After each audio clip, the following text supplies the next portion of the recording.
Breaking tonight with less than 2 weeks to go until Election Day. New Fox polls tonight show Hillary Clinton's lead cut in half. And that's not all. Welcome to the Kelly File, everyone. I'm Megyn Kelly. With Team Clinton struggling under a recent avalanche of negative press, new Fox polling suggests she is now enjoying just a 3-point advantage over Donald Trump nationally, and only half of the lead that she enjoyed just last week. It's also within the margin of error, meaning the two might actually be tied.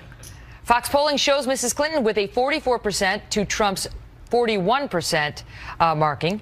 Now, they both have seen a drop for Clinton. She's seen a drop in points and her advantage, as well as a 2-point boost for Trump since just last week. Look at that.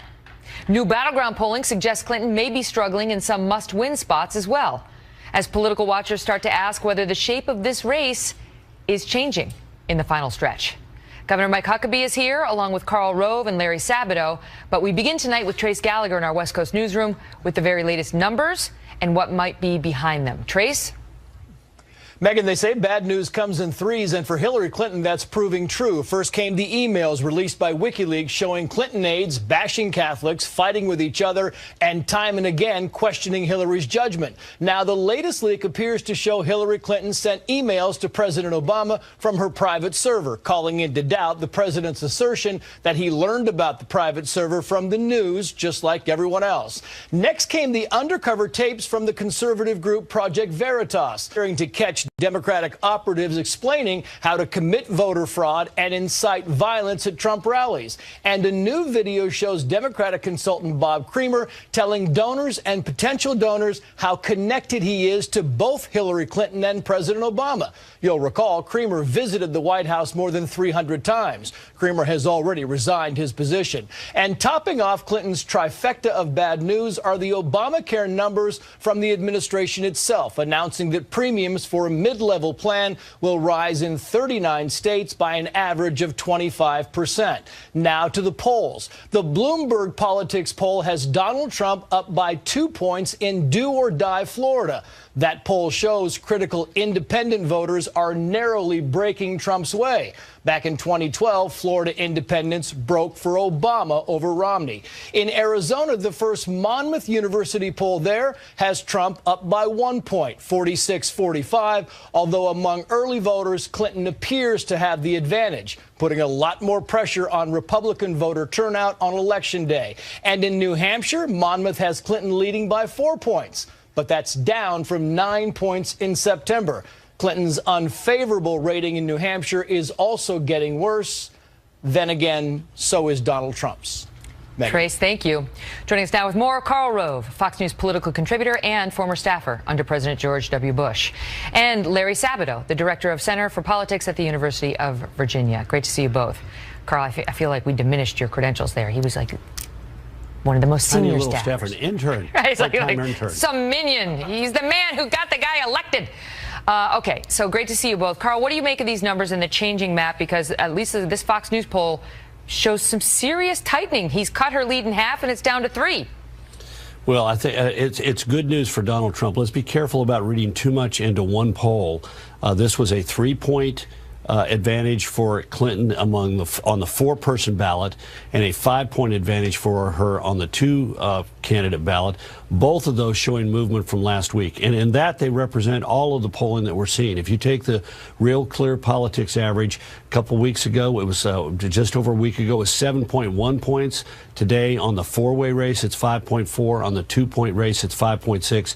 This follows the trend of the last 5 presidential elections, in which whoever was trailing in the middle of October closed the race up over the last 2.5 weeks of the campaign. This goes back to Bob Dole in 1996, Al Gore in 2000, John Kerry 04, McCain in 08, and Romney in 12. They all closed it up, and that's happening apparently again this time. Larry, do you agree with that?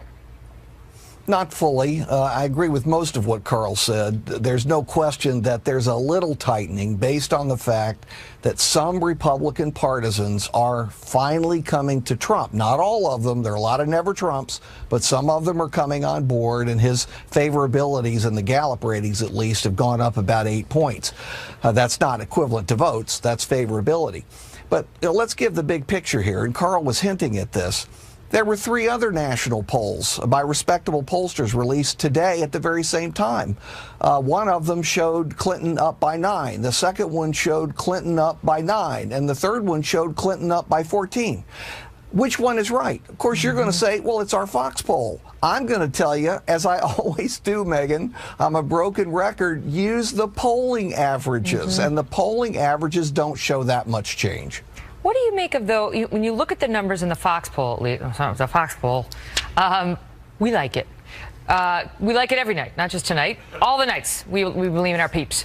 But, Carl, the question for you is that the independents seem to be making the difference in the Fox poll. You've got independents favoring Trump over Clinton by 13 points now.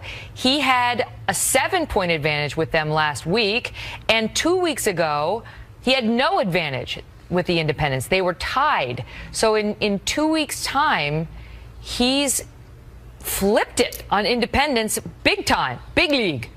Well, let's be a little careful. Again, I agree with Dr. Sabato's don't look to and just depend upon one poll, but I'd also say inside any poll, when you're talking about independents, they're a relatively small segment of the entire sample, so you have greater deviation among that sample size. The smaller the sample size, the more unpredictability, the more it'll bounce around. And particularly with independents who tend to be weakly anchored to any choice. It's where they are today, and that's, again, good movement for him. But the question is going to be, where are they in 13 days? And today is no determination of where they're going to be at the end. Let me mention one other thing that Dr. Sabato brought up. He said there's minor movement, and I agree there's been minor movement, but let's put this in the dimension in clear perspective. 10 days ago, 7.1. Today, 5.4 in the four-way race, 5.6. That's nearly a 2-point drop on a base of 7. That's movement, and not the greatest movement, but it's steady movement. Probably not enough to guarantee that this race gets down, that flips by the end, unless it speeds up. But it's nonetheless detectable movement when you average in all the polls. Larry, we talked last night on the program about how our Fox News decision desk, who we use on election night, they do what you do. You know, they look at the Electoral College and how it's shaping up. They moved the 2nd Congressional District of Maine left. They moved Iowa left. They moved Indiana left, you know, from like toss-up to leans, whatever. I can't follow it all. They moved it one step left, is the point, toward Hillary. And so do you still see the Electoral College map doing that, too, in the states that matter, moving left as opposed to right? Not uniformly. That's interesting because actually on Iowa, for example, we have it as a total toss-up. It's one of only 2 states we have as a complete toss-up. So I don't completely agree, but yes, I have Hillary Clinton well ahead based on literally, 100 polls that are included in the polling averages for each of these states. Well, let me just stop and ask you. Let me just stop and ask you. So, you know, last night on this show, we had a little debate. People may have seen it about polls and whether we should believe them.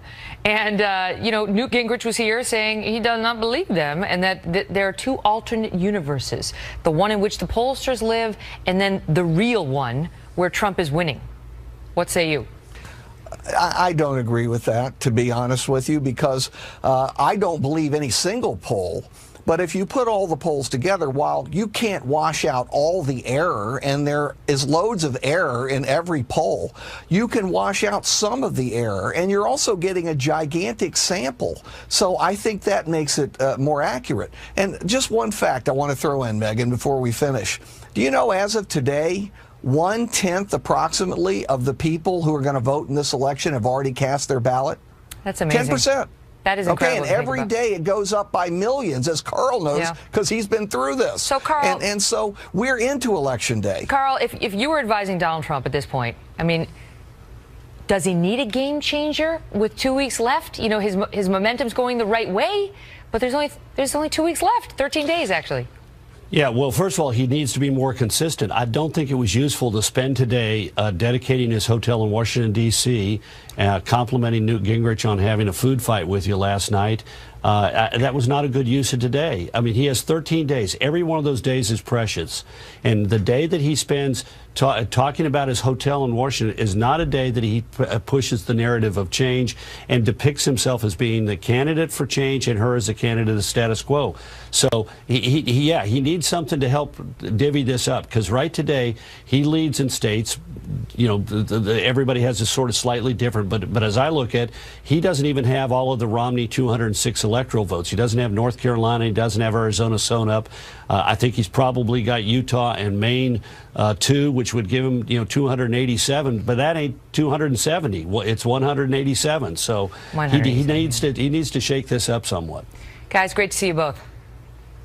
Thanks, Megyn. Thanks for having us. Also tonight, from awkward to ugly. Wait until you see how some of Hillary Clinton's closest staffers are now describing her in the latest hack emails from WikiLeaks. We'll talk with David Wohl and Robert Zimmerman about it next. Plus, we dug into what's happening with Obamacare in some of the key swing states, and Chris Direwalt is here on how this could impact the vote. Breaking tonight, less than 2 weeks until Election Day, and hacked emails from the account of Hillary Clinton's campaign chairman, John Podesta, are raising new questions about Mrs. Clinton and her candidacy. A recent batch of emails published to WikiLeaks feature some of Mrs. Clinton's closest staffers questioning her instincts and her judgment, especially when it came to how she was handling her email scandal. For more on that, we go to our chief national correspondent, Ed Henry. Ed? Megyn, as soon as Hillary Clinton's email scandal broke, she, of course, downplayed its significance. And her top advisors suggested again and again this was just another unfair attack from the right. Except that's not what they were saying in private. Close aide Philippe Ryan is bluntly admitting in a March 7, 2015 email, there is just no good answer for the server. We need to gut through the process phase, get them all out there, and let the content do the talking.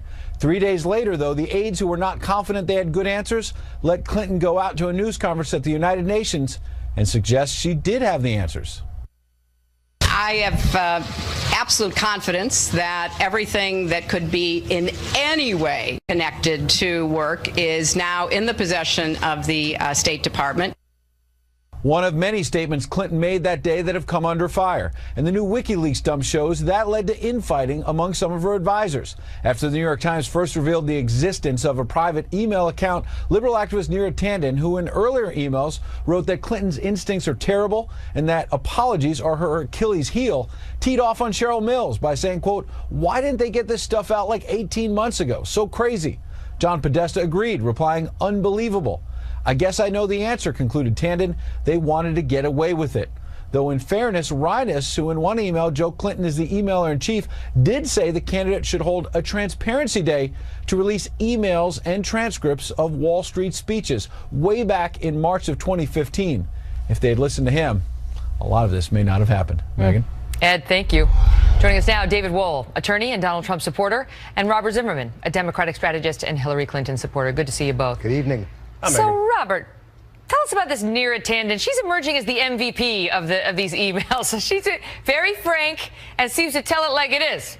Neera Tanden is just one of the great talents, one of the superstars of public policy and national politics. And so she's saying Hillary's instincts can be terrible. She wanted to get away with it with the emails in the server. Megyn, we don't know that she was saying that. All we know is that these are hacked emails that were stolen by Russia. Right. They haven't denied it. What? Excuse me. Let's point out Russia's already been documented editing emails they released during the Democratic convention and fabricating emails through Guccifer. But with all due respect to your argument, there were some that people had created fake that were online, and the Clinton camp was quick to say those are fake. We have not heard that, and you know what? This sounds like Neera. I know her a little bit. Actually, it really doesn't, Megyn. Yes, it does. Come on. She's a straight Megyn, shooter. The real outrage is watching. Unlike the way you're being right now. She knew it just like the American people know Megyn, it, David. The real outrage here, and I'm surprised. They wanted to get away with it. That's why they didn't put it out there that she was using the private server. Can we stop embracing Russia's strategy of undermining our democracy by validating their emails and watching Donald Trump, in fact, embrace this effort to sabotage? We've done whole segments on it, but now we're going to talk about what Neera's saying. Go ahead, David. Megyn, this is like a shoplifter getting caught by surveillance video and then saying the surveillance video is lying. I mean, look, Hillary Clinton is arrogant, she's cavalier, she's reckless, but she's not dumb, Megyn. She basically went into this sort of like a white-collar criminal case I had recently, where the person involved in it basically, let's get this straight, had assurances from the top of the food chain that there would be no consequences to their actions. This is exactly very similar, but it was an embezzlement case. I find that to be extraordinarily similar, and that's got to be what happened here, Robert. Is the FBI's investigation pointed to criminal conduct? There's no question about it. All the agents involved in the investigation said it was criminal conduct. They said charges should be filed, and guess what? They weren't. All right, but this is what I want to ask Robert, because what we've seen in these emails, you know, it's one of those, you kind of walk away thinking with friends like these, who needs enemies? But, you know, of course, no one would fare very well if all their emails were made public in their defense. But they complain about her judgment. They complain about what they perceive as a lack of her core, that there's no message, that she seems to be relying on the speechwriters for everything as opposed to the one, you know, dictating to them what she stands for. And it leaves you with a sense of hollowness. Megyn, what should leave you with a sense of hollowness and outrage is the fact that you have Vladimir Putin and Russia trying to undermine our democracy. You don't even excuse me, Megyn. Let me finish my point. You don't even know that. Excuse me, Larry. I didn't interrupt you. And let's be clear about this. Let's be clear about this. He changes it every time, David. It's kind of fun. No, let's. Okay. Is it okay? That's fine. I'm sorry. My Larry mistake. Or Mo. I'm sorry. So sorry, David. It's David. But let's be clear about this. The fact that Russia is in fact undermining our democracy, trying to sabotage our election, and we're not talking about that. That Donald Trump is embracing Vladimir Putin's agenda. And in fact, talk about the emails? Are you going to defend her or not? No, because the issue, Megyn, Robert, you can't talk about the emails because you have no idea if they're valid. What we do know that's been documented is they've been edited. For 10 years, Megyn, for 10 years, everything WikiLeaks has released has been accurate. For 10 years. There's no question about it. And Russia doesn't spread false stories. David, take that. So, with just a dozen days to move the needle, Donald Trump today went to the must-win state of North Carolina. And Governor Mike Huckabee is next on the plan for the final stretch of this campaign. Well, our next guest is a Team Trump insider who had this to say on Sunday. If the GOP loses the Senate, it's not because candidates ran with Donald Trump, but because they ran from him. No time for wimps and wusses. Joining me now, Fox News contributor and former presidential candidate, not a wimp, nor a wuss, Governor Mike Huckabee. Great to see you, Gov. So let's just start with someone, wimp, wuss, or something else. Jason Chaffetz, who, after that Access Hollywood tape broke, came out and said, I'm done, and withdrew his endorsement of Donald Trump. And yet, tonight, he tweeted out, I will not defend or endorse Donald Trump, but I am voting for him. Hillary Clinton is that bad. Well, she is that bad. I mean, what we've learned and what even your earlier guests talked about. Is he a wimp? Is he a wuss? What is he? So he's withdrawing the endorsement. He's beginning to gain a little spine. The fact that he's at least going to vote right. Look, any Republican, anybody who understands how corrupt the Clintons are, who gets it, that she is surrounded by people who have never told her no. She sets up a private email server. She lies to Congress. She destroys evidence that's under subpoena. She treats foreign governments like they're a piggy bank for the Clinton Foundation to make her family rich. She violates the law whenever she wants to. She knows she's not going to get caught. She uses the government agencies like the FBI and the IRS like her own personal toys to go after political opponents. Good gosh, Megyn, is there any Republican who has breath left who could stand back and let that happen without doing everything they can to stop it? And the only roadblock in the way to that level of corruption that would forever taint our government is Donald Trump. Like him or not, he's the shot we've got, and we better get behind him with energy. Well, that's the question, you know, do they like him better than they like her? They don't seem to like either one of them. They better. You know, they better. But let me ask you whether you think Trump is doing what he ought to be doing in these last 13 days. He came under some fire today for being at the opening of the old post office, a building, you know, he's put a lot of money into and a lot of work into, and he was like, hey, I deserve a day to go, but he came under significant criticism for wasting half a day we only have 13 days left. Do you agree? You know, it's nonsense. If Donald Trump had gone into some type of cathedral to pray, laid on his face and prayed out loud to God for 2 hours, the people would have said he was wasting his time because God wouldn't hear him. Look, these people who are criticizing him for opening his hotel are nonsense. Let me tell you what that hotel represents. It's about the only thing in Washington, D.C. that actually works. It's one of the few things in that city that was ever brought in under budget and on time. Nothing else in that town works. If nothing else, it's a great way for Donald Trump to say, just like I built this hotel, that's how I'm going to lead this country because I know how things are supposed to work. We need somebody who will be that champion. There was a remarkable exchange outside of the event involving, just want to explain this. So there was an anti-Trump protester who took on the daughter of a U.S. veteran over the U.S. flag. My father fought for this country in the Army. This is a disgrace. It's right. You want to know why? That flag. You know, it just stuns me that somebody who grew up in this country could believe that we are what that latte-sipping idiot must have been thinking when she said that. Tell us how you really feel. Gosh, Megyn. Look, I'm a person who has grown up living the American dream. I worked my butt off to get through college. Nobody in my family, no male upstream from me had ever graduated high school. I love this country because I understand that I'm living on one of the few places on God's given planet in which a person like me, growing up like I did, could live the life I've been able to live. But I didn't live it by going and screaming and burning the flag. I did it by respecting this country and especially appreciating the men and women who shed their blood so I could live with liberty, freedom, and opportunity and take advantage of it. My gosh, what's happened to this country? What are we teaching these people if they don't have at least a modicum of appreciation for what these veterans have done to make us free? God help us if there are many people who think like that idiot. So you're not, you're going to put you down in the not a fan category for the sentiment she was expressing. And before I let you go, can I just ask you one more? So much emotion, right? She felt it deeply. Sure. And we've seen that. We see that in the country right now. You know, left versus right, blue versus red, Hillary versus Trump, and the supporters on both sides. It always gets especially bad right before the elections. 2012 the same, 2008 the same. Do you feel it too? And do you think whoever wins, there will be a healing, or is this especially divisive this year? It is especially divisive, but the healing comes if we have a leader who will start fixing things and start bringing equality back. Why I worry about Hillary is not about her being a Democrat.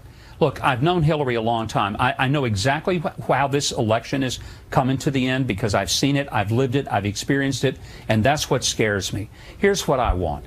Whether it's Trump, and I hope to God it is, but the fact is, I believe Donald Trump understands the people out there in America who swing hammers, stand on concrete floors, deliver 4 plates up and down their arm to a table of diners. I think Donald Trump has at least an appreciation for the people who do the work that often is neglected. I don't think Hillary could give a rip about the people who are out there lifting heavy things and getting their hands dirty and greasy. She looks at them as the great unwashed, people unworthy of her other than to be put in her basket of deplorables. That's my prayer. That's not about partisanship. It's about making America America again. And as Trump might say, to make it great again. Governor, great to see you.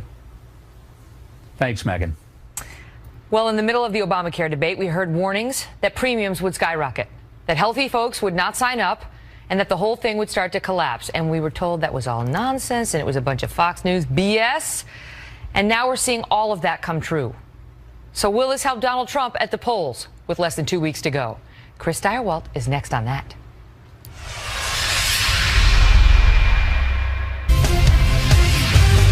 The Affordable Care Act has done what it was designed to do. It gave us affordable health care. That was President Obama just last week talking about how affordable it is to have Obamacare. But now we are learning that not only are premiums jumping by 25% on average, they are up almost double or triple that number in some swing states. And that could lead to some political fallout on Election Day. Trace Gallagher's in our West Coast newsroom with the numbers. Trace? Megyn, as a candidate, Hillary Clinton has aligned herself very closely with President Obama, defending his economic record and praising him for pushing through Obamacare. Now she finds herself having to defend Obamacare numbers that come from the administration itself. You mentioned 25% average premium increases in 39 states, but it's the premium increases in battleground states that may prove most damaging to Camp Clinton, like a 40% increase in North Carolina, 53% in Pennsylvania, 116% in Arizona. Back in September, well before the administration released these numbers, a Kaiser Family Foundation poll found that 6 in 10 adults said the candidate's plans to address the cost of health insurance would be very important to their vote for president. And now health care is Donald Trump's #1 talking point. He tweeted, quote, "Obamacare is a disaster. Rates going through the sky, ready to explode. I will fix it. Hillary can't. Hashtag Obamacare failed." And here's Trump on the trail. Watch. From the beginning, I said it wasn't going to work, and it didn't work. It didn't work. And it's going to get worse. And Hillary Clinton wants to keep it. And yes, Hillary Clinton does want to keep it, but she is also calling for modifications. Watch. We're going to really tackle that. We're going to get co-pays and premiums and deductibles down. We're going to tackle prescription drug costs. And we can do that without ripping away the insurance that people now have. Meantime, Republican Senate candidates in tight races are also jumping on the anti-Obamacare bandwagon. Megyn. Trace, thank you. Well, Chris Stirewalt is also with us tonight. He's host of Perino and Stirewalt. I'll tell you what. So, Chris, this is a political issue. It's #1 for Donald Trump, and it reminds people of an issue that helped the Republicans capture the Senate just a couple, right? And the House. And the House just a couple of years ago. And remember the lie of the year? Remember that thing? If you like your plan, you can keep your plan. If you like your doctor, you can keep your doctor. Period. And not so much. Period. Asterisk. The reality that we face today is that probably by now almost 10% of all the people who will vote in this election have already voted. The clock is running. The sand, like sands through the hourglass. These are the ballots of our lives. But 90% haven't. You make a good point. See my math? See what I did there? Journalism math. We did it. The reality for Donald Trump is this is the perfect moment to have this talking point, because this is something that appeals to the voters that he's talking about. The people that are hurt here are not lower income people. The people who are hurt here are not upper income people. These are middle class, the middle of the middle class, and a lot of these are suburban voters, and they happen to be in some very important swing states. Yeah, but you look at the numbers. Arizona, 116% increase, Chris. 116. North Carolina, 40%. These are not. We're not talking about rich voters who can handle a couple $100 extra on these rates. Now, a lot of this will be offset with the welfare component of this. There are subsidies here, but even so, there's disruption here. Well, you know who. All of us. It ain't. That's right.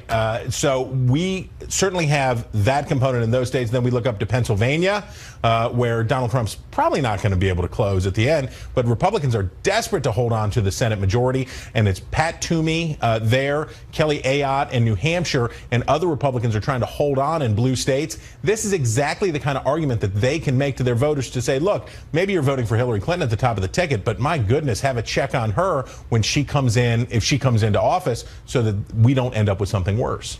Good to see you, Chris. Yes, ma'am. Joining us now, Austin Goolsbee, who is President Obama's chief economist, along with Avik Roy, one of the country's foremost experts on health policy and a health advisor to 3 Republican presidents. Great to see you both. So let me start with you on this, Avik. We had you on all the time when we launched the Kelly file, and Obamacare was a big story, and it was having problems, the rollout and so on. And you were predicting left and right that that it wasn't going to work, that there would be rate hikes, that the premiums would go sky high, that there would be rate shock. You were mocked as having launched a cheap and misleading shot. Do you feel vindicated, and how did you know? Well, I mean, I'm not at all happy to be right. I feel very sorry for the people whose premiums have, on a cumulative basis, gone up on an average of 126% over the last 4 years. We've been talking about this 25% or 22% rate hike for 2017. The cumulative effect since Obamacare went online is an average of 126%. So yes, there are some people whose incomes are close to the poverty line who are benefiting from taxpayer-funded subsidies, so they're not going to see those premiums. But for a lot of people in the middle class, a lot of people who are struggling to afford health insurance, they're seeing big hikes. And that's why when Obamacare was launched, the Congressional Budget Office projected that 21 million people would be enrolled in these exchanges. Only 12 million people are as of 2016. What about that, Austin? The numbers have fallen short considerably, and you can hear the consumer displeasure when you talk to folks who are suffering these rate hikes. Yes, I'm not disputing that there are markets where they have had less take-up than was predicted, and that's why those costs are coming in higher. Right, they don't have enough healthy people in the risk pools. I think this is misleading on two counts. I think this is, be a little careful. First is, this is only for people who are buying their health care on the exchanges. It's around 3% of the country. For 97% of the country, what we're talking about here has no bearing on them at all. And healthcare cost inflation overall in the economy has been the lowest in 50 years.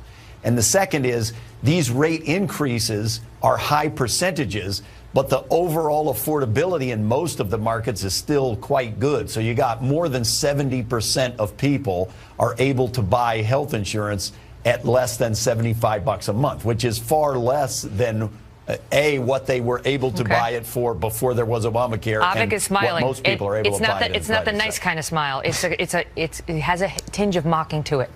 Go ahead, Avik. Well, not mocking, but, you know, there are about 30 million people who are supposed to enroll in exchange-based insurance under the original projections, and another 10 million people who are supposed to buy insurance in the off-exchange individual market. That's more than 13% of the country, not 3% of the country, and those are the people whose premiums are going up. Austin mentioned that, yes, 70% of the people who are signed up now are benefiting from subsidies, but there are tens of millions of Americans who aren't signing up because they can't afford the premiums, they can't afford the copays, they can't afford the deductibles. So this problem is going to continue, and I think what's going to be very interesting is in 2017, in 2018, have we reached a plateau of how many people will sign up for these Obamacare-based exchanges? And another thing I should mention, Megyn, is that, you know, people talk about these subsidies. Well, these subsidies are gonna cover everything. The subsidies over the long term only grow at a formula that's indexed to inflation. So if premiums on the exchanges go up 6-10% a year, your point is they're not going to cover everything. They're not going to cover Austin, everybody. I'll give you the final word.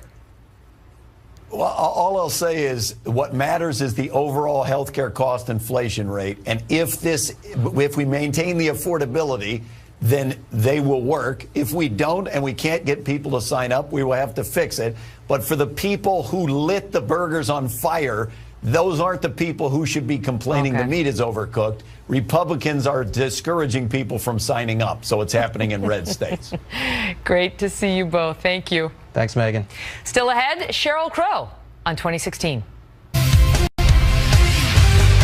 Well, by the time Americans go to cast their ballots on November 8th, the 2016 election cycle will have been in full swing for nearly 600 days. I know, I want to kill myself. Right, God. Now, singer and activist Sheryl Crow is calling for shorter presidential campaign seasons moving forward, writing in a petition online, "We cannot sustain another lengthy slugfest like what we've witnessed for the past 2 years," and asked both the DNC and the RNC to reform the process and shorten our election season.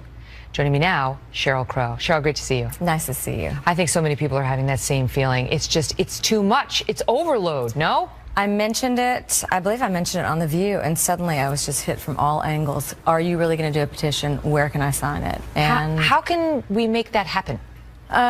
What, shorten the process? Well, I think that we're going to have to really be thoughtful about it. Obviously, we have to defend our freedom of speech, which is clearly something I care about because that's how I make my living. But all I know is if this was an issue on the ballot, I'm sure unanimously people would vote to not have to go through this again and to think about starting November 9th, anyone can throw their name in the hat and start the whole thing all over again. First, we'll have to get through the impeachment process, whoever wins. To get through the impeachment process, that's tricky. I'm going to have a petition for that, actually.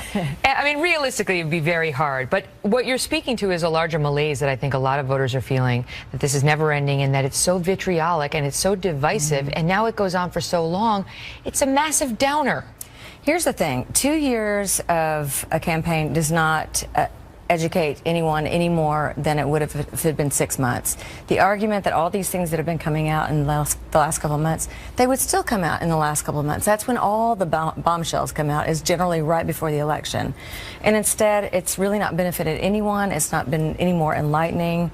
It's kind of just benefited the media outlets and political concerns. On the 4-person ballot and a 5-point advantage for her on the 2-candidate ballot, both of those showing movement from last week. And in that, they represent all of the polling that we're seeing. If you take the Real Clear Politics average, a couple weeks ago, it was just over a week ago, it was 7.1 points. Today, on the 4-way race, it's 5.4. On the 2-point race, it's 5.6. This follows the trend of the last 5 presidential elections, in which whoever was trailing in the middle of October closed the race up over the last 2.5 weeks of the campaign. This goes back to Bob Dole in 1996, Al Gore in 2000, John Kerry 04, McCain in 08, and Romney in 12. They all closed it up, and that's happening apparently again this time. Larry, do you agree with that? Not fully. I agree with most of what Carl said. There's no question that there's a little tightening based on the fact that some Republican partisans are finally coming to Trump. Not all of them. There are a lot of never Trumps, but some of them are coming on board, and his favorabilities in the Gallup ratings, at least, have gone up about 8 points. That's not equivalent to votes. That's favorability. But let's give the big picture here, and Carl was hinting at this. There were 3 other national polls. Florida independents broke for Obama over Romney. In Arizona, the first Monmouth University poll there has Trump up by 1 point, 46-45, although among early voters, Clinton appears to have the advantage, putting a lot more pressure on Republican voter turnout on Election Day. And in New Hampshire, Monmouth has Clinton leading by 4 points, but that's down from 9 points in September. Clinton's unfavorable rating in New Hampshire is also getting worse. Then again, so is Donald Trump's. Megyn. Trace, thank you. Joining us now with more, Karl Rove, Fox News political contributor and former staffer under President George W. Bush. And Larry Sabato, the director of Center for Politics at the University of Virginia. Great to see you both. Karl, I feel like we diminished your credentials there. He was like one of the most senior staffers. Staffer, an intern. Right, he's like intern. Some minion. He's the man who got the guy elected. Okay, so great to see you both. Karl, what do you make of these numbers and the changing map? Because at least this Fox News poll shows some serious tightening. He's cut her lead in half, and it's down to 3. Well, I think it's good news for Donald Trump. Let's be careful about reading too much into one poll. This was a 3-point advantage for Clinton among by respectable pollsters released today at the very same time. One of them showed Clinton up by 9. The second one showed Clinton up by 9. And the third one showed Clinton up by 14. Which one is right? Of course, you're going to say, well, it's our Fox poll. I'm going to tell you, as I always do, Megyn, I'm a broken record, use the polling averages. And the polling averages don't show that much change. What do you make of, though, when you look at the numbers in the Fox poll, we like it. We like it every night, not just tonight. All the nights, we believe in our peeps. But, Karl, the question for you is that the independents seem to be making the difference in the Fox poll. You've got independents favoring Trump over Clinton by 13 points now. He had a 7-point advantage with them last week, and 2 weeks ago, he had no advantage with the independents. They were tied. So in 2 weeks' time, he's flipped it on independents big time, big league. Well, let's be a little careful. Again, I agree with Dr. Sabato's don't look to and just depend upon one poll, but I'd also say inside any poll, when you're talking about independence, there are... Came the emails released by WikiLeaks showing Clinton aides bashing Catholics, fighting with each other, and time and again questioning Hillary's judgment. Now, the latest leak appears to show Hillary Clinton sent emails to President Obama from her private server, calling into doubt the president's assertion that he learned about the private server from the news news, just like everyone else. Next came the undercover tapes from the conservative group Project Veritas, trying to catch Democratic operatives explaining how to commit voter fraud and incite violence at Trump rallies. And a new video shows Democratic consultant Bob Creamer telling donors and potential donors how connected he is to both Hillary Clinton and President Obama. You'll recall Creamer visited the White House more than 300 times. Creamer has already resigned his position. And topping off Clinton's trifecta of bad news are the Obamacare numbers from the administration itself, announcing that premiums for a mid-level plan will rise in 39 states by an average of 25%. Now to the polls. The Bloomberg Politics poll has Donald Trump up by 2 points in do-or-die Florida. That poll shows critical independent voters are narrowly breaking Trump's way. Back in 2012. Breaking tonight with less than 2 weeks to go until Election Day, new Fox polls tonight show Hillary Clinton's lead cut in half. And that's not all. Welcome to the Kelly File, everyone. I'm Megyn Kelly. With Team Clinton struggling under a recent avalanche of negative press, new Fox polling suggests she is now enjoying just a 3-point advantage over Donald Trump nationally, and only half of the lead that she enjoyed just last week. It's also within the margin of error, meaning the two might actually be tied. Fox polling shows Mrs. Clinton with a 44% to Trump's 41% marking.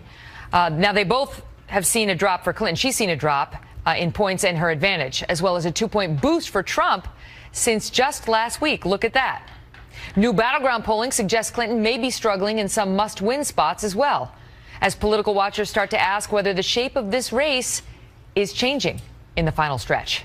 Governor Mike Huckabee is here, along with Karl Rove and Larry Sabato. But we begin tonight with Trace Gallagher in our West Coast newsroom with the very latest numbers and what might be behind them. Trace? Megyn, they say bad news comes in threes, and for Hillary Clinton, that's proving true. First